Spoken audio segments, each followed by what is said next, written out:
Ternyata, kunci penaklukan Sumedang ada pada tiap bukit yang tersebar di seluruh wilayah Sumedang. Sampai-sampai Belanda nekat buat bikin benteng di tiap bukit tersebut. Kalian pasti nggak nyangka kan, di tengah-tengah Sumedang yang terkenal sama tahunya ini, tersimpan peninggalan sejarah yang bikin merinding. Bukan sekedar benteng tua, ini saksi bisu dari masa kolonial Belanda yang penuh misteri dan strategi militer rahasia.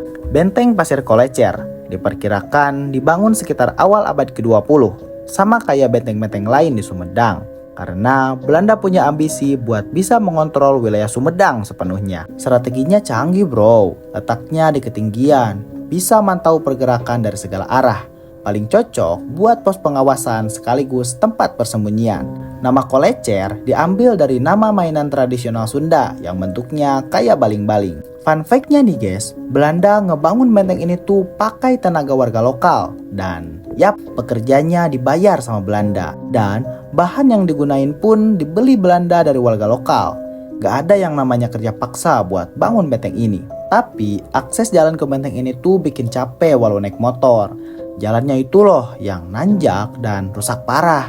Lanjut ke Benteng Pasir Laja yang gak jauh dari Benteng Pasir Kolecer. Ini juga bukan tempat biasa. Dulu sama Belanda dijadikan area pertahanan militer. Di sini tuh struktur bangunannya tersembunyi di bawah tanah juga. Punya jalur penghubung antar ruangan. Bahkan katanya pernah dipakai buat nyimpen logistik dan tahanan.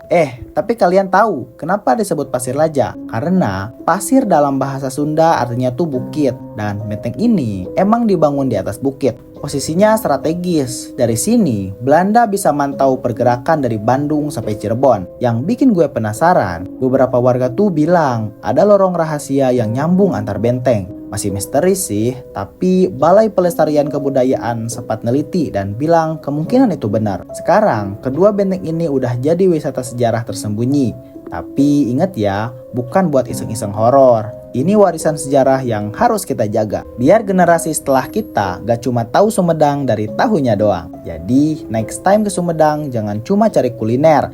Sekali-kali jadi detektif sejarah juga dong. Ngulik sejarah masa lalu di balik rimbunnya hutan. Siapa tahu lo nemuin harta karun beneran. Hahaha. Nah lo masih nonton sampai sini, berarti lo suka sama gue. Maksudnya suka cerita gue. Next, kemana lagi ya?